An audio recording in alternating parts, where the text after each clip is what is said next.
Bonjour à tous, je suis Xavier Plouzo-Guédé et je vais vous présenter mes travaux de thèse qui s'intitulent Similitudes pour les vibrations et le rayonnement acoustique de plaques planes immergées, prise en compte du fluide lourd, des raidisseurs et de l'excitation par couche limite turbulente. Cette thèse s'est réalisée en co-tutelle entre l'INSA de Lyon et l'Université de Sherbrooke et en collaboration avec Naval Group. Naval Group, qui a financé ce projet, est un acteur international du naval de défense. Naval Group conçoit, produit et assure la maintenance de véhicules marins et sous-marins, comme on peut le voir un sous-marin en haut à gauche ou une frégate en haut à droite. Naval Group est confronté à de nombreuses problématiques, mais celles qui vont nous intéresser aujourd'hui, ce sont les problématiques vibroacoustiques liées au rayonnement acoustique. Donc c'est lié au bruit propre, donc le bruit que va générer la structure en champ proche qui peut venir perturber les antennes sonores, ou le bruit rayonné en champ lointain qu'il faut limiter pour éviter d'être détecté. Et pour cela, pour pouvoir obtenir le rayonnement acoustique, on va venir caractériser le comportement vibroacoustique de la structure qui est primordial en amont de la conception. On va prendre pour cela l'exemple du sous-marin. Donc, le cycle de conception et de production du sous-marin est très long, il dure environ 20 ans. Donc, ça entraîne un coût et un temps de réalisation élevé. Et on se doute qu'il n'est pas possible de concevoir des prototypes à taille réelle pour permettre cette caractérisation par mesure avant de concevoir le produit fini.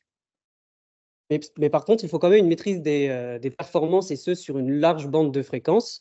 Donc pour cela, il existe des modèles numériques qui permettent de faire cette caractérisation, mais les coûts de temps sont élevés dus à la taille de la structure et à la complexité. Une autre façon de faire, c'est de concevoir des maquettes et de venir mesurer le rayonnement et la vibration. Mais comment on fait finalement pour passer de ce rayonnement de la maquette au rayonnement réel d'une structure à taille réelle? Donc c'est là la question qu'on va se poser. Et ce type de structure est également sollicité par de nombreuses sources, donc que ce soit des sources internes, mais également un frottement fluide qui va entraîner une couche limite turbulente.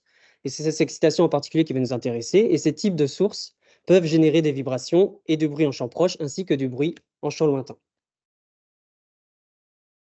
Donc on a un besoin ici de développer une méthode qui va venir pallier les coûts et les difficultés de réalisation. Et cette méthode, ce qu'on utilise, c'est la théorie des similitudes. Donc, quel est son principe? On va considérer un premier système A, dont on cherche la réponse, qui aura certaines dimensions Lx et YH, qui aura un matériau ρ, la masse volumique, E, le module de Young, nu, le coefficient de Poisson et eta, l'amortissement, qui sera plongé dans un fluide aux propriétés ρ0, la masse volumique, et C0, la vitesse des ondes dans le fluide. Et sous certaines excitations, on va avoir une réponse vibratoire V et une réponse acoustique pi.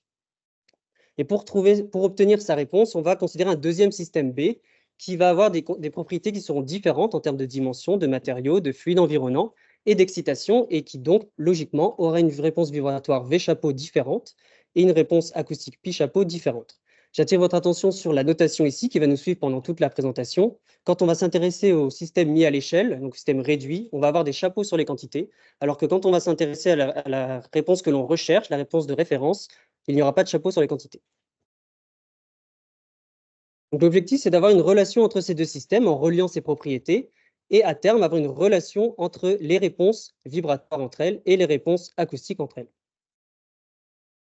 Donc si on regarde un peu dans la littérature les similitudes, ça existe depuis plus de 100 ans déjà et plusieurs méthodes ont émergé durant ces 100 dernières années, que ce soit expérimentales à partir des équations de comportement ou énergétiques, et pour différentes applications, mécanique des fluides notamment, dynamique des structures ou acoustique des salles. Mais par contre, qu'en est-il de la vibroacoustique?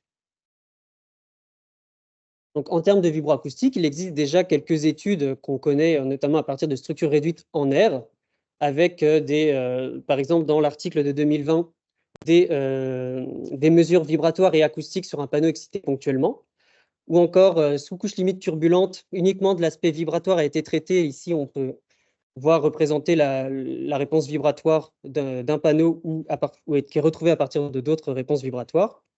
Et enfin, une étude a été menée numériquement sur les panneaux ready, mais qui a utilisé des lois de similitude précédemment développées dans le but de voir si elles fonctionnaient. Donc finalement, ce qu'on remarque dans la littérature, c'est qu'il n'est jamais question du fluide lourd. Il n'y a pas le couplage entre le fluide et la structure qui est pris en compte. Il n'est jamais question également de rayonnement acoustique sous couche limite turbulente. Ça n'a pas encore été traité jusque-là. Ensuite, la similitude sur les propriétés du fluide du milieu acoustique non plus, et à chaque fois question du même fluide entre les deux systèmes. Et enfin, seulement très peu d'études existent sur les panneaux ready. Donc, durant cette thèse, on va s'intéresser aux panneaux non ready, mais également ready. Donc, on peut résumer l'objectif général avec cet objectif, développer des lois de similitude en déterminant les paramètres liés à la géométrie, aux matériaux, au milieu acoustique et au chargement extérieur, permettant d'estimer la réponse vibroacoustique d'un panneau immergé à partir d'un autre panneau ayant des propriétés différentes. Donc, on s'intéresse dans un premier temps, un des objectifs, c'est de prendre en compte le fluide lourd. Après avoir pris en compte ce fluide lourd et vu l'influence dans le développement des lois de similitude, on ajoute l'excitation par couche limite turbulente et on étudie l'influence que ça va avoir sur les lois de similitude également. Puis pour terminer, on a rigidifié la structure en ajoutant des raidisseurs et étudié également l'influence que ça va avoir sur les lois de similitude. Et dans tous les cas, on s'intéresse à la réponse vibratoire et acoustique dans le but de prédire la réponse d'un système à partir d'un autre. Donc pour aujourd'hui, la présentation va s'articuler comme suit. Je vais commencer par présenter le problème considéré. Ensuite, on s'intéressera au point particulier de la prise en compte du fluide lourd. Ensuite, on ajoutera l'excitation par couche limite turbulente, toujours avec un fluide lourd pris en compte. On laissera de côté un instant les lois de similitude et on s'intéressera à l'estimation de la puissance acoustique rayonnée qui nous sera utile pour la section suivante où on va venir valider expérimentalement les lois de similitude en air. Et enfin, je conclurai cette présentation et on pourra évoquer quelques perspectives.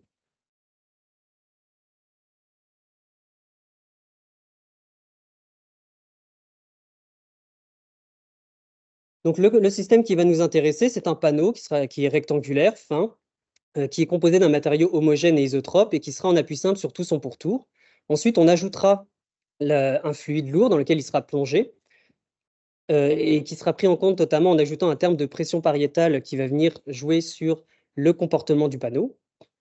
Et on considérera par la suite une excitation par couche limite turbulente qui sera homogène et isotrope. Il existe plusieurs modèles dans la littérature pour prendre en compte cette excitation, mais on considérera le modèle de Corcos ici, qu'on va également normaliser par l'autospec de l'excitation pour être indépendant de ce modèle, et notamment pour éviter à mettre à l'échelle tous les paramètres de la couche limite turbulente, comme le nombre de Reynolds ou l'épaisseur de couche limite, par exemple. Mais on pourra en discuter plus tard, puisque ça a fait l'objet d'une étude en particulier durant la thèse. Et la question qu'on va se poser, c'est quelles sont les réponses vibratoires et acoustiques de ce système. Et pour y répondre, on va considérer un deuxième système qui sera mis à l'échelle, réduit, qui sera également un panneau, mais qui aura des dimensions, des propriétés matériaux différentes, qui sera également en appui simple sur tout son pourtour, plongé dans un fluide aux propriétés différentes et excité par une couche limite turbulente ayant des propriétés d'écoulement différentes en termes de vitesse d'écoulement, UC. Donc, on va commencer par s'intéresser au point particulier de la prise en compte du fluide lourd dans le développement des lois de similitude. Donc, comment on prend en compte ce fluide lourd? Dans notre cas, comme on le disait précédemment, on va ajouter un terme de pression pariétale à l'équation de comportement. Ici, on va considérer l'équation de comportement du panneau avec excitation ponctuelle pour commencer. Et on va ajouter ce terme de pression. Donc, on va écrire cette équation en considérant le déplacement comme un développement modal sur le panneau. Et après quelques étapes de calcul, sans rentrer dans les détails, on se retrouve avec l'équation dW est égale à F, avec D, la matrice des rigidités dynamiques, qui dépend notamment de Z, la matrice des impédances de rayonnement modal, dont les termes sont définis ici, et la pulsation propre oméga Mn, dans le cas d'un appui simple sur tout le pourtour, et la norme du mode gamma Mn. On réécrit le tout dans le cas du système mis à l'échelle, du système réduit. Donc, comme je le disais précédemment, toutes les quantités sont avec des chapeaux. Et l'objectif, c'est d'avoir une relation entre W chapeau, la réponse que l'on a, et la réponse que l'on recherche de référence W. Donc, pour débuter, on va d'abord définir un certain nombre de paramètres d'échelle qui va permettre de relier les propriétés des deux systèmes entre eux, notamment sur la géométrie, sur les propriétés du matériau, sur les propriétés du milieu acoustique et sur l'amplitude de notre force ponctuelle F.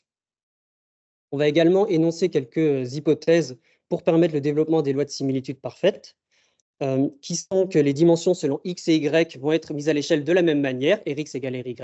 L'amortissement et le coefficient de Poisson est inchangé entre les deux systèmes, Reta égale à 1 et R nu est égal à 1. Et les conditions aux limites sont identiques entre les deux systèmes, hein. Dans notre cas, c'est un appui simple sur tout le pourtour, ce qui implique que les déformés propres sont identiques, moyennant la mise à l'échelle des positions. Donc pour débuter, on va s'intéresser à la quantité pulsation propre. Et l'objectif, comme je le disais au début, c'est d'avoir une relation entre donc oméga chapeau ici et oméga. Et pour cela, on va commencer par appliquer les paramètres d'échelle à cette équation dans le but de faire apparaître les quantités du système de référence.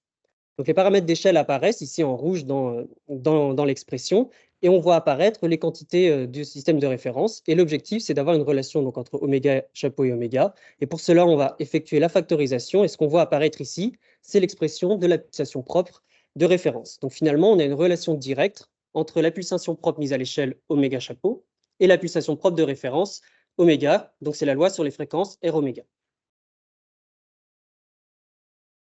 Donc, une autre quantité ici à laquelle on va s'intéresser, c'est lorsqu'on prend en compte le couplage fluide-structure, il y a donc les impédances de rayonnement qui entrent en jeu, et on va vouloir avoir une relation entre donc, Z chapeau et Z, et de la même manière, on applique les différents paramètres d'échelle qui entrent en jeu pour faire apparaître l'expression de Z que l'on recherche.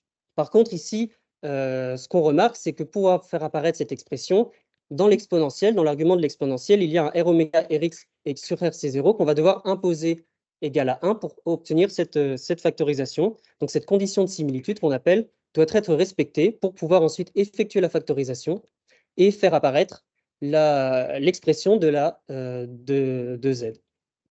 Donc on a une relation directe sur l'impédance de rayonnement modal, qui est la loi de similitude sur cette quantité, Rho0, R oméga, Rx puissance 3. J'injecte le tout dans l'équation de comportement qu'on avait au départ du système mis à l'échelle, dans le but toujours de faire apparaître les quantités de référence. Et ce qu'on remarque une nouvelle fois, c'est que cette fois-ci, dans le but de faire apparaître la relation entre W chapeau et W, il faut effectuer cette factorisation, ce qui nous impose une nouvelle condition de similitude. Après remaniement, Rho RH sur Rho0 Rx égale à. Après avoir réinjecté le tout et respecté les conditions de similitude, on voit apparaître la loi de similitude sur le déplacement transversal, donc une relation entre W chapeau et W. De la même manière, mais sans rentrer dans les détails, on obtient une loi de similitude sur la puissance acoustique rayonnée, une relation directe entre pi chapeau et pi, comme écrit en rouge ici. Et je le rappelle encore une fois, il faut respecter ces deux conditions de similitude qui sont apparues pendant le développement pour pouvoir utiliser ces lois et obtenir une similitude parfaite.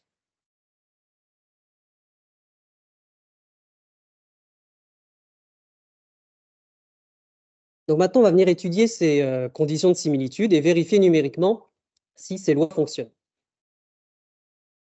Donc je rappelle les deux conditions de similitude ici. Et je vais venir égaliser ces deux conditions et réarranger les termes et les exprimer en fonction des propriétés des deux systèmes, puisque les paramètres R, comme on l'a défini plus tôt, dépendent des systèmes de référence et mis à l'échelle. Et je vais prendre le logarithme de cette expression et on y reviendra ensuite plus en détail. De la même manière, je vais prendre la deuxième condition et je vais juste la réarranger et exprimer les différents termes en fonction des propriétés des deux systèmes dans le but d'obtenir une relation directe entre la masse volumique mise à l'échelle et la masse volumique de référence. Donc on revient sur cette expression logarithmique et l'objectif, ça va être de pouvoir obtenir une relation donc, entre le module d'ion E et la masse volumique ρ.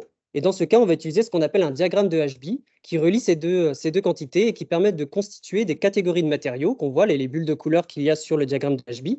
Ça forme des catégories de matériaux en fonction de ces deux paramètres. Et ensuite, quand on revient sur l'expression, on a des quantités que l'on connaît, puisque c'est les quantités de référence, hein, c'est le système dont on connaît, dont on cherche la réponse. Il y a des quantités qu'on peut fixer ou par contrainte pratique, par exemple, ou par choix si on peut. Et donc, on obtient la quantité qu'il y a dans le premier logarithme. On peut donc tracer la droite qui correspond à cette expression. En prenant C0 chapeau et ρ0 chapeau quelconque, on obtient une droite, par exemple, qui est affichée ici. Par contre, quand C0 chapeau et ρ0 chapeau sont les mêmes que le fluide de référence, pardon, il va passer par le matériau de référence, qui est ici, dans le cas pour tracer cette droite, a été un acier. Ensuite, ce qu'on remarque, en fait, qu'est-ce qu'elle veut dire cette droite, c'est qu'à partir du moment où on se situe sur cette droite, on va respecter les conditions de similitude. Donc, ce qu'on peut voir, c'est qu'il y a plusieurs choix finalement. Là, j'en ai tracé 3 ici, donc il y a 3 matériaux possibles. Si on prend un de ces 3 matériaux, on va pouvoir respecter ces conditions de similitude. Comment on fait ce choix? On va utiliser la deuxième condition. La deuxième condition, qu'est-ce qu'elle dit? Soit je me fixe sur la droite là où ça me convient, et je vais pouvoir en déduire le reste des paramètres RH sur Rx. Mais à l'inverse, si je fixe RH sur Rx, je vais avoir ensuite la valeur de ρ chapeau qui peut se traduire par une des droites verticales qui est représentée ici. Donc, cette méthodologie a été utilisée pour ensuite choisir les systèmes mis à l'échelle pour vérifier les lois. Donc, on va considérer une référence, qui est un acier, une plaque en acier qui est plongée dans l'eau. On va considérer un deuxième panneau qui va être fortement réduit d'un matériau différent et du même fluide. Et sans revenir dans les détails, mais la méthodologie pour les définir, comme je disais, vient d'être décrite. Et comme on peut le voir par les différentes couleurs, en fait, certains paramètres vont être obtenus avec les données qu'on connaît. D'autres paramètres vont être obtenus parce qu'on a fait des choix par des contraintes, par exemple. Et les derniers paramètres vont être déduits des lois de similitude. Et un troisième cas qui va être considéré, qui va prendre en compte cette fois-ci aussi un matériau différent, mais contrairement au premier où le fluide est le même, on va considérer un fluide différent avec le deuxième, qui est le SF6, qui est, pour faire rapide, qui est un gaz qui a une masse volumique qui est très élevée par rapport à l'air. Donc ensuite, à l'aide d'un code MATLAB qui a été développé en utilisant les équations de la littérature, notamment de Sandman, on a pu obtenir la réponse vibratoire, ici la vitesse quadratique moyenne, des 3 panneaux. Donc évidemment, les 3 panneaux ont des réponses totalement différentes, puisque ce sont 3 panneaux différents. Mais l'objectif, c'est d'obtenir la réponse du panneau A en noir à partir des 2 autres réponses, en rouge et en vert, et des lois de similitude.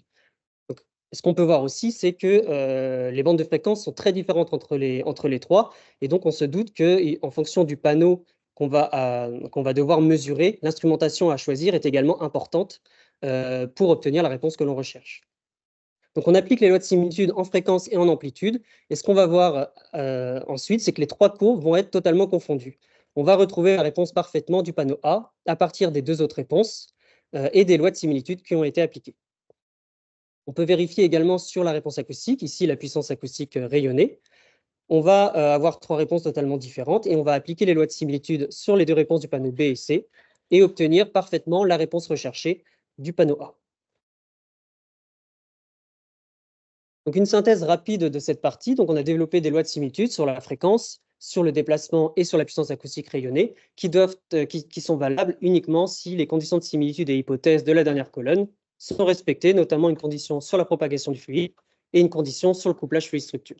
On a également proposé une méthode qui permet d'aider au choix du système mis à l'échelle, tout en respectant les lois de similitude.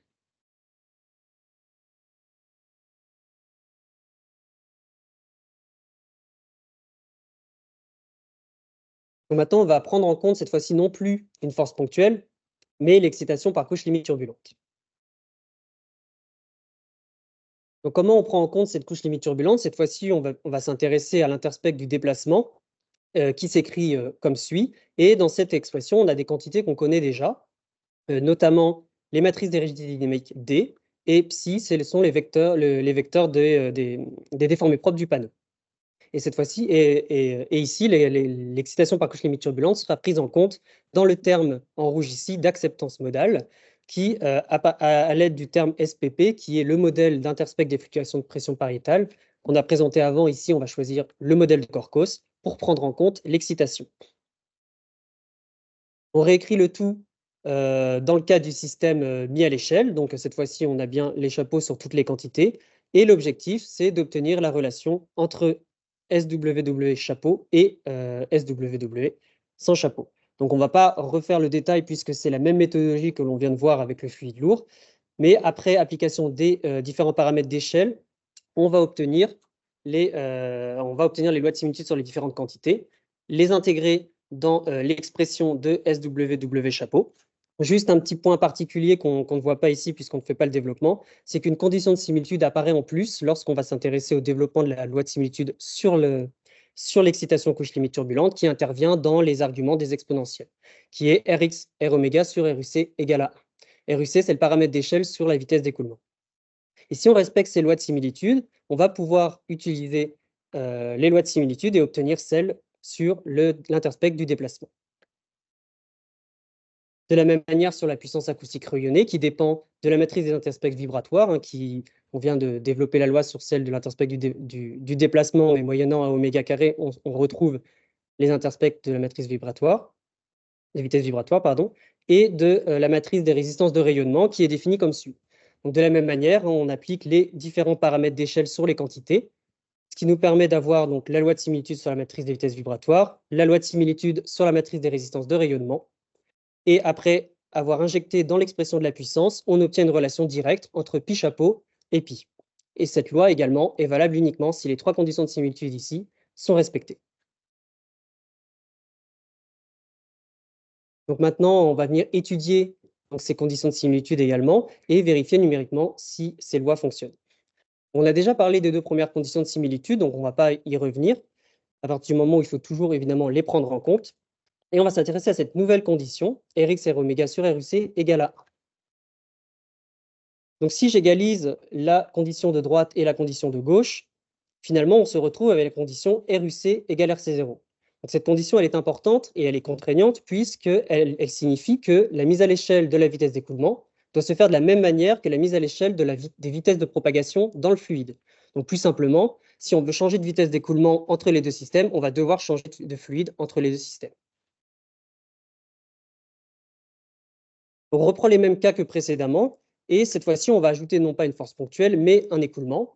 Dans un premier cas, le panneau A et le panneau B vont avoir la même vitesse d'écoulement, puisqu'on ne change pas de fluide, donc on ne peut pas changer d'écoulement dû à RUC égale RC0. Et dans le deuxième cas, on va cette fois-ci adapter la vitesse d'écoulement au changement de fluide. RC0 étant égal à 0,0899, on va devoir appliquer ce facteur à la vitesse d'écoulement pour obtenir une similitude parfaite. Donc, de la même manière, on représente la réponse vibratoire, ici l'autospectre moyen de l'accélération, pour les trois panneaux qui ont trois réponses totalement différentes, encore une fois parce qu'ils sont totalement différents. Et après application des lois de similitude qu'on vient de développer en fréquence et en amplitude, on obtient trois courbes qui sont totalement confondues.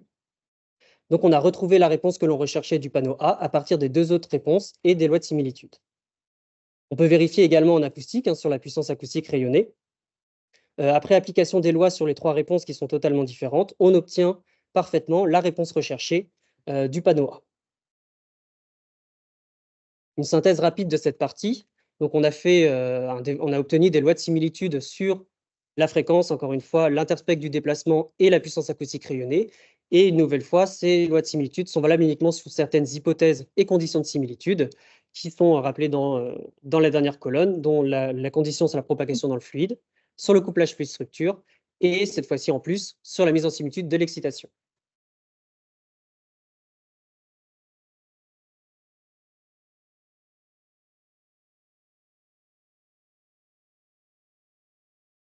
Donc maintenant, je vais faire une pause sur les lois de similitude, et on va s'intéresser à l'estimation de la puissance acoustique sous couche limite turbulente, puis qui va nous être utile ensuite pour la validation expérimentale en air. Donc, quels étaient les objectifs? Donc, comme je le disais, on a besoin d'un outil qui nous permet d'estimer la puissance acoustique rayonnée pour l'obtenir expérimentalement et pouvoir valider la loi de similitude sur cette quantité. Et notamment, l'état de l'art a mis en avant les difficultés pour réaliser ce type de mesure, de panneaux sous écoulement turbulent, et notamment une précédente campagne de mesure qui avait été réalisée dans cette même soufflerie avait relevé le fait que les panneaux étaient faiblement rayonnants par rapport aux conditions de mesure qu'on avait dans cette soufflerie. Donc, on propose deux méthodes, une à partir du comportement vibratoire et une à partir de la pression champ proche par holographie acoustique. Donc, dans un premier temps, je vais vous détailler la première méthode qui est à partir du comportement vibratoire. Donc, qu'est-ce que l'on recherche? Si on réexprime la puissance acoustique rayonnée qui dépend de la matrice interspectrale des vitesses vibratoires et de la matrice des résistances de rayonnement, on cherche à obtenir SVV, donc le comportement vibratoire qui s'obtient en mesurant la réponse vibratoire sur tout le panneau. Dans le cas d'un écoulement turbulent, on a besoin d'obtenir simultanément tous les points, sauf que pour des raisons pratiques, on n'a pas les outils qui nous permettent d'obtenir tous ces points sur le même intervalle de temps. Et l'ajout d'accéléromètre sur tout le panneau impliquerait un ajout de masse et viendrait modifier le comportement du panneau. Donc pour cela, on va venir scanner le panneau par bloc de 6 accéléromètres. Donc finalement, qu'est-ce que ça veut dire? Ça veut dire qu'entre le bloc 7 ici et le bloc 12, les points ne seront pas mesurés sur le même intervalle de temps. Donc l'interspect entre x1 et x2 ne peut pas être obtenu directement non plus. C'est cet interspect qu'on souhaite estimer pour ensuite construire la matrice SVV. Pour cela, on va considérer un point de référence, x3, que j'ai placé ici, qui va être fixe pendant toute la durée du scannage et qui va être commun à chacun des blocs. Donc finalement, on va obtenir de façon exacte l'interspectre entre x1 et x3, l'interspectre entre x2 et x3, et l'autospectre entre x3 avec lui-même. Et après quelques lignes de calcul qu'on ne va pas détailler ici, on obtient une relation qui permet d'estimer l'interspectre recherché entre x1 et x2 à partir des 3 quantités exactes qu'on a obtenues par la mesure. Un point important ici dans le développement, dont on pourra discuter après si vous le souhaitez, c'est qu'un seul mode domine à la fréquence considérée quand on fait le développement pour pouvoir écrire cette approximation. Quand je parlais du point x3, évidemment, ça peut être un autre point qui soit ailleurs sur le panneau. À partir du moment où il est fixe pendant toute la durée du scannage de la structure, il peut également avoir plusieurs points de référence si on le souhaite.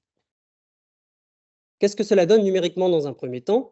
Donc, la réponse recherchée, la réponse exacte qui est calculée donc, numériquement, c'est la réponse en gris, la puissance acoustique rayonnée en gris. Et les 4 autres courbes en couleur, ce sont les estimations qui utilisent l'expression que je viens de présenter et qui sont différentes en fonction du point de référence choisi. Donc, ce qu'on voit, c'est qu'il y a une sous-estimation globale sur tout le spectre et surtout entre les résonances. Et meilleure, par contre, estimation au niveau des résonances. Ceci est dû à l'approximation dont on vient de parler, qu'un seul mode domine la réponse à la fréquence considérée. Ce qu'on peut voir aussi, c'est notamment en plus haute fréquence, c'est que certains pics de résonance sont mieux estimés avec un point de référence que par rapport à un autre. Ceci est dû à la position elle-même du point de référence qui peut se situer sur un nœud du mode ou sur un ventre et donc pourra plus ou moins bien estimer cette résonance. Une façon d'améliorer notamment aux résonances, c'est de considérer le maximum des 4 estimations par fréquence sur tout le spectre, ce qui va permettre d'optimiser le choix du point de référence et éviter qu'il se situe sur un nœud de vibration.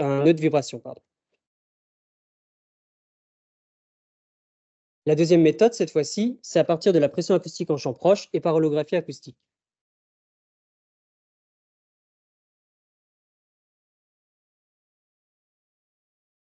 Donc cette fois-ci, on va faire une mesure en champ proche puisqu'on ne peut pas faire une mesure en champ lointain dû au faible rayonnement des panneaux avec les conditions de mesure que l'on avait.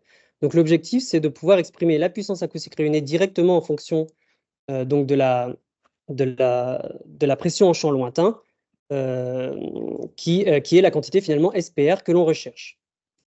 Donc on fait une mesure en champ proche, ici, qui est représentée par le plan de pression SA, les petits points rouges, et ce qui nous permet d'obtenir la matrice interspectrale de la pression acoustique en champ proche, SPA-PA. On exprime ensuite cette pression en champ proche, en champ lointain, SPR-PR, à l'aide du principe de l'holographie acoustique, et notamment des termes qui interviennent de propagation GR, que je ne détaille pas ici, mais qu'on pourra revenir après si vous voulez en détail. Donc là, on obtient à partir de la pression en champ lointain, en proche, la pression en champ lointain. Et finalement, il suffit d'injecter dans l'expression de la puissance acoustique, pour obtenir une relation directe entre la puissance acoustique rayonnée et la pression acoustique en champ proche. Qu'est-ce que cela donne numériquement? Dans un premier temps, on peut regarder l'effet de la discrétisation de l'antenne en champ proche.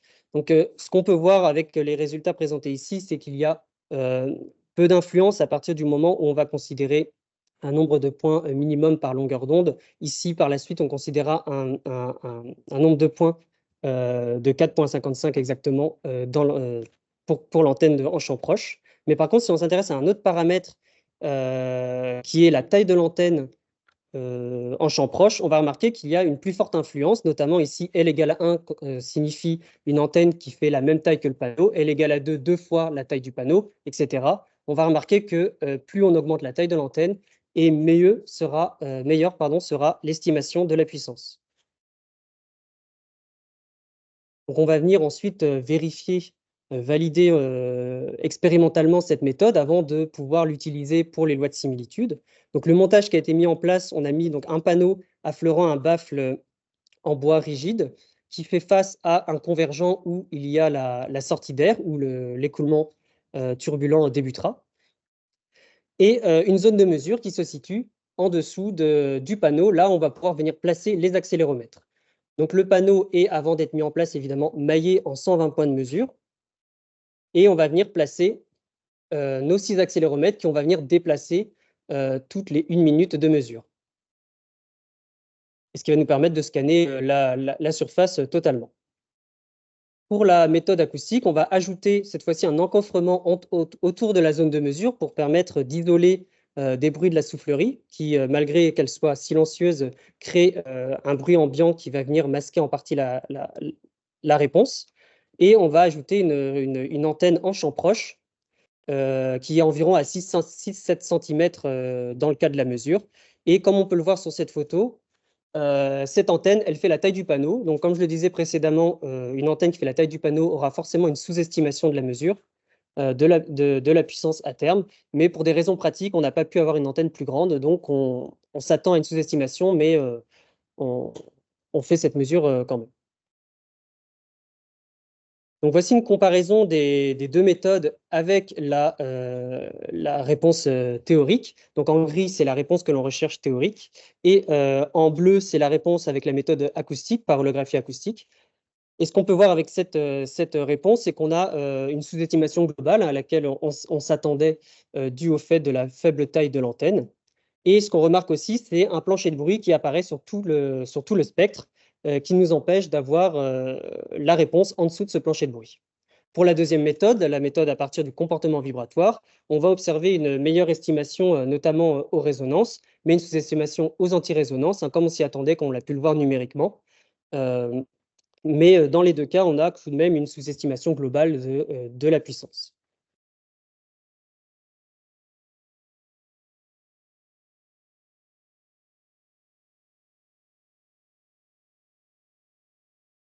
Maintenant, on va venir valider expérimentalement en air les lois de similitude, donc en 2 parties. Une première partie qui va être la validation vibratoire et acoustique de panneaux simples. Et ensuite, on s'intéressera rapidement aux panneaux ready qu'on n'a pas détaillés ici jusqu'ici aujourd'hui. Donc, les objectifs de cette campagne, donc, c'est d'avoir des réponses, valider sur la réponse vibratoire. Donc, comme on l'a dit précédemment, il existe déjà dans la littérature des validations, mais ça va venir être complémentaire à ces validations. Et notamment, ici, on teste aussi 2 matériaux différents, contrairement à ce qui a été fait dans la littérature. Pour la réponse acoustique, par contre, cette fois-ci, ce sont de toutes nouvelles données qui va venir vérifier les lois de similitude sur le rayonnement acoustique, notamment la pression acoustique en champ proche et la puissance acoustique rayonnée, qu'on aura estimée à l'aide de 2 méthodes qu'on vient de présenter.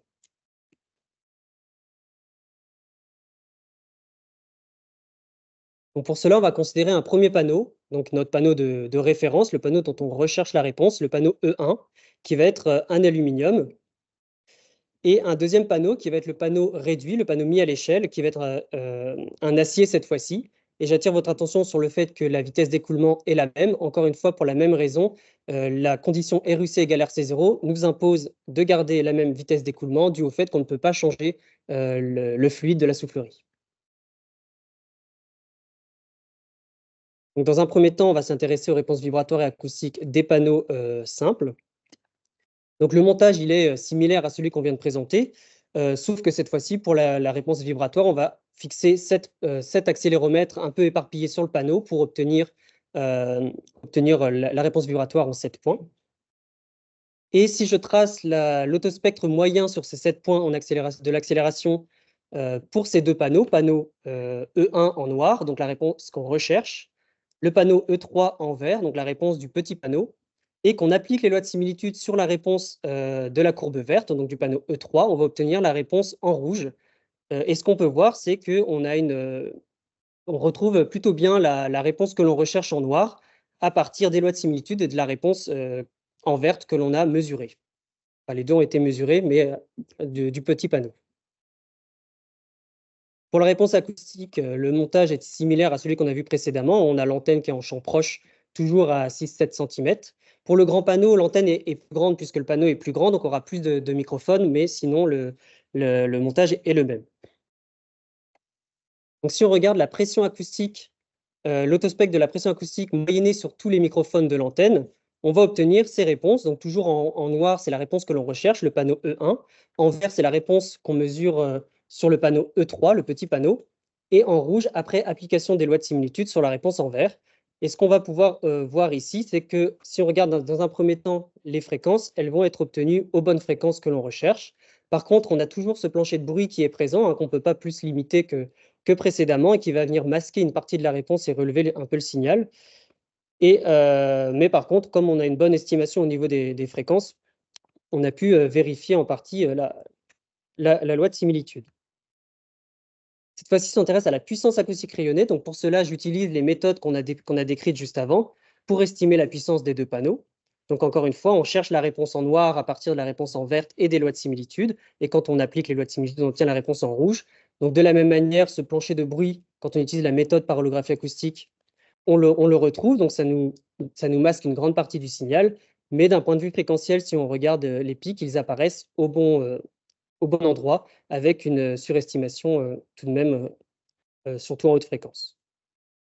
Et si on s'intéresse à l'autre méthode, cette fois-ci d'estimation à partir du comportement vibratoire, ici, on n'a pas le problème du plancher de bruit, puisqu'on n'a pas de mesure acoustique, mais uniquement mesure de la réponse vibratoire. Donc, ce qu'on peut voir ici, c'est que la réponse en noir est plutôt bien retrouvée sur tout le spectre considéré ici. À noter par contre que, comme on l'avait dit précédemment, c'est que les deux méthodes d'estimation sous-estiment la puissance. Dans tous les cas, c'est une sous-estimation de la puissance, mais comme la puissance est sous-estimée, que ce soit pour le panneau E1 ou le panneau E3, ça ne se retrouve pas dans les lois de similitude qui vient compenser cette sous-estimation. Et ensuite, on va s'intéresser rapidement au panneau ready. On n'a pas le temps de s'intéresser au développement théorique, mais la méthode qui a été employée pour obtenir les lois de similitude sur les panneaux ready a été, dans un premier temps, d'approximer le panneau ready par un panneau orthotrope équivalent, qui nous a permis de définir l'équation du panneau orthotrope équivalent et les quantités équivalentes associées. À partir de cette équation et des quantités équivalentes associées, les lois de similitude ont été développées et certaines conditions sont apparues. Et une condition très importante que je note ici, c'est que tous les paramètres d'échelle sur la géométrie, que ce soit sur la géométrie du panneau simple et des raidisseurs, doivent se mettre à l'échelle de la même manière. Plus simplement, ça veut dire que toutes les dimensions doivent être divisées par un même facteur pour que cela fonctionne parfaitement. C'est une contrainte forte parce qu'on se retrouve avec une mise à l'échelle classique sur la géométrie du moins. Donc, on est venu vérifier donc, dans un premier temps numériquement, mais on va s'intéresser ici au cas expérimental. Donc, pour cela, un premier panneau S1 qui va être notre référence en aluminium, un deuxième panneau S2 qui va être également en aluminium et qui va avoir une épaisseur réduite et des raidisseurs réduits pour une même longueur et largeur, et un écoulement cette fois-ci qui va être réduit entre les deux panneaux. Pourquoi ici on peut réduire le panneau, l'écoulement, on ne l'a pas précisé précédemment, c'est parce qu'on va s'intéresser uniquement à la réponse vibratoire et qu'il n'y a pas de couplage fluide-structure. J'attire aussi votre attention sur le fait que dans ce cas, on n'a pas respecté totalement la condition que je viens d'évoquer, notamment pour se permettre plus de liberté dans la fabrication des panneaux, mais également pour voir si on peut observer ces écarts expérimentalement dans l'estimation. Donc, je vous présente un résultat qui est l'autospec moyenné de l'accélération des deux panneaux S1 et S3 en noir et en vert. On cherche la réponse en noir, on applique les lois de similitude sur la réponse en verte et on obtient la réponse en rouge. Donc, ce qu'on peut voir déjà d'un point de vue fréquentiel, c'est que les modes sont quasiment retrouvés avec un léger écart. Cet écart peut être dû notamment au non-respect de la condition de similitude dont on a évoqué précédemment. Mais par contre, en amplitude, on obtient tout de même une différence assez notable qui est due notamment au non-respect de la condition de similitude, mais également à la fabrication elle-même des panneaux, où on ne pouvait pas maîtriser notamment l'amortissement, qui doit être égal en théorie entre les deux panneaux, mais qui n'est peut-être pas le cas ici. Donc, je vais venir conclure la présentation et les travaux de la thèse, et ensuite on pourra évoquer quelques perspectives à celle-ci. Donc des lois de similitude ont été développées donc pour des panneaux qui sont en fluide lourd, c'est-à-dire qu'on a pris en compte le couplage fort entre le fluide et la structure, dans le cas d'une force ponctuelle et dans le cas d'une couche limite turbulente. Et ensuite avec ajout de raidisseur et le tout toujours avec le fluide lourd qui est pris en compte depuis le début. Ces lois de similitude, comme on l'a vu, sont valables uniquement si certaines conditions de similitude sont respectées, une sur la propagation acoustique dans le fluide, une sur le couplage fort entre le fluide et la structure, et une dernière sur la couche limite turbulente quand elle est prise en compte, et notamment la condition RUC égale RC0, qui ne permet pas de changer de fluide si on ne peut pas changer d'écoulement et inversement. Donc, ces développements ont été vérifiés complètement numériquement sur toutes les lois et en prenant en compte toutes les quantités. Et en air expérimentalement, voilà, en air expérimentalement, pardon. On a également proposé une méthodologie d'aide au choix du système mis à l'échelle, hein, qui nous permet de choisir un matériau tout en respectant les conditions de similitude qui ressortent des développements des lois de similitude. Et également, on a proposé des méthodes expérimentales d'estimation de la puissance acoustique rayonnée par un panneau sous couche limite turbulente, une à partir du comportement vibratoire et une à partir de la pression champ proche et par holographie acoustique.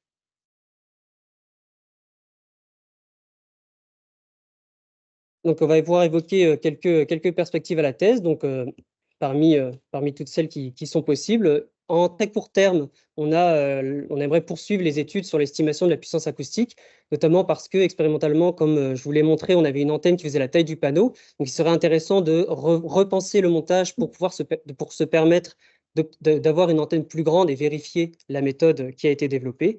Et au-delà de ça, de pouvoir tester ces méthodes en eau, puisque c'est un cas qui nous intéresse ici dans le projet. Un autre cas qui est difficile à maîtriser, on en a parlé un peu, c'est l'amortissement. Donc, c'est intéressant de savoir comment le mettre à l'échelle autrement qu'en imposant un amortissement inchangé entre les deux systèmes. Évidemment, ce qui aurait été bien de faire, c'était de valider toutes ces lois en eau, puisque c'était l'objectif principal de développer des lois en eau.